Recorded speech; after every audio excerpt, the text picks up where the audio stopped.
Hello everyone, I'm Juan Josef from Juan Josef Photo and Films. Now, a lot of people put a lot of time, a lot of money to make sure that their weddings run as smooth as possible. These are 5 tips for wedding day photos that I've shared with countless brides in the last few years of my wedding photography journey. So let's go ahead and move on to tip number 1, and that's to plan your formals list.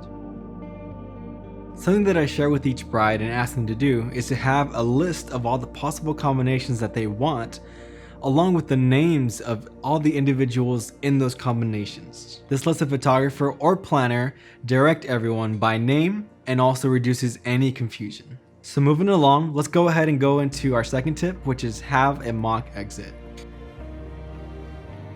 A lot of people like to have photos of them exiting the reception area with a large crowd, usually with sparklers or confetti. So the problem is that sometimes towards the end of the wedding, the crowd starts to thin out.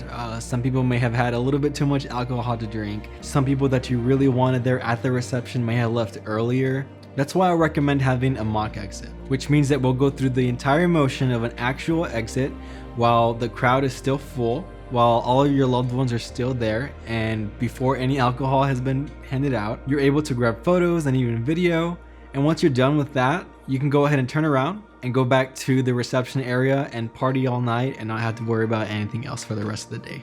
Now, moving on to the third tip, it's a really simple one, really straightforward, and that's keep the sun in mind.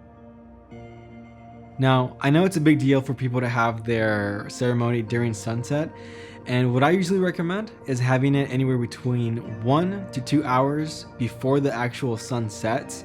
That way we have time to have the bridal party photos, formal photos, and even couple photos after the ceremony and before the reception, and possibly even finishing off couples photos with the actual sunset. Because the biggest thing you want to avoid is having your ceremony and then have it be dark outside and there not being enough light to take photos outside anywhere. Which is why my fourth tip is one of my favorite tips, and that's having a first look. So for some people, seeing each other before their ceremony is non-negotiable, and I completely understand. But there are several advantages in having a first look. For example, you can take all your formal photos, all your couples photos, and even bridal party photos all before the ceremony. That way, once the ceremony ends, you can go straight into the reception without skipping a beat. Another advantage is that because you're going to be ready for the first look 1 to 2 hours before the ceremony, you're not going to be in a time crunch to make it to the processional on time. And speaking of time, my 5th tip is probably the most important, and that's to make time. Even though capturing a photo only takes a fraction of a second, taking great photos with artistic intention takes time.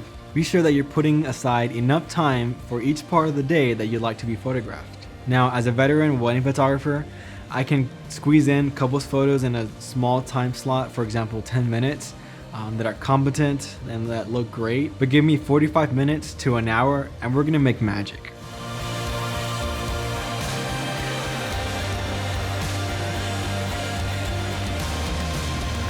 And that concludes my 5 tips for wedding day photos. There are so many other tips and so many other things that you can do to make sure that you walk away with amazing photos from your wedding day. Be sure you're following me and keeping along with these videos. I'm going to be posting more tips as the time goes by, which I really hope can be a resource for you all, not just brides, but also other wedding photographers who may be getting into the wedding industry. So if this was helpful for you, please let me know down below. Go ahead and leave a like or a heart for Instagram, and comment down what you learned or what you thought of this video. Thank you so much. I'm Juan Josef from Juan Josef Photo and Films. I'll see you all later. Are you planning your wedding? Visit my website at juanjosefphotography.com for more information, or email me using the address juan@juanjosefphotography.com.